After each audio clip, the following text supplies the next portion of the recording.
solved it, or at least it looks that way from the outside. Climate control, food on demand, entertainment whenever you want it, all frictionless and immediate. And yet, there is this low hum, a restlessness you cannot quite name, sitting just under the surface. You are not depressed, not ungrateful, not broken. You are just somehow, quietly, a little numb. Your brain was not built for this much ease. Every system that makes your life smoother is quietly removing something your nervous system needs. The antidote is not a grand challenge or a complete identity overhaul. It is smaller and stranger than that, and it is already available to you. This video is about chosen friction, the practice of doing the slightly harder thing when no one is watching, and why that, more than any big gesture, is what actually makes you feel like yourself. For most of human history, difficulty was not optional. You walked to get water, built fires to stay warm, grew or hunted what you ate. Your brain co-evolved with that friction. Effort was the signal that said you were engaged, present, and useful. Psychologists have a name for what happens when you remove that signal. The effort paradox says we consistently predict that effortless experiences will feel better than they actually do.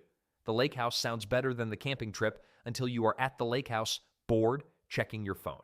Ease is what you want in the moment, but engagement is what actually feels like something. Your ancestors did not have the option of opting out of hard things, so your brain never learned to generate meaning without effort. When you strip out friction, you do not get relief, you get static. Not pain, not grief, just a kind of blankness where experience used to be. That is your baseline in a fully optimized life. There is a second layer to this, and it makes the first one worse. Every time you scroll, swipe, or click for something stimulating, your brain updates its expectations. It raises the floor of what counts as interesting. One hit trains your system to expect that level as the new normal. So yesterday's interesting becomes today's boring faster than you think. The notification that used to feel like something now just disappears into the background noise. The show that would have gripped you completely 5 years ago gets turned off after 10 minutes now. This is not a character flaw. It is a neurological arms race you did not sign up for. The apps are engineered specifically to win it. And the more they win, the harder ordinary life feels by comparison. Work feels slower, conversations feel quieter, being alone with your thoughts feels unbearable. You are not broken, your floor has just been raised to a height that normal life cannot meet.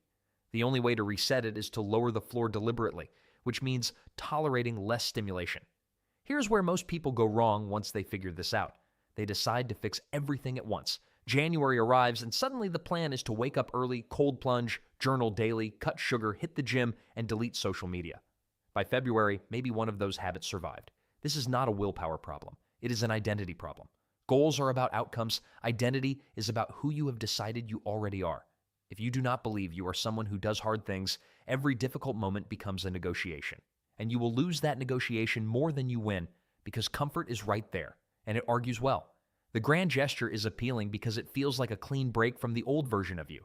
But it is not a clean break. It is more like a sugar spike. It feels like transformation for a few days, then quietly asks you to be a different person, which you are not yet.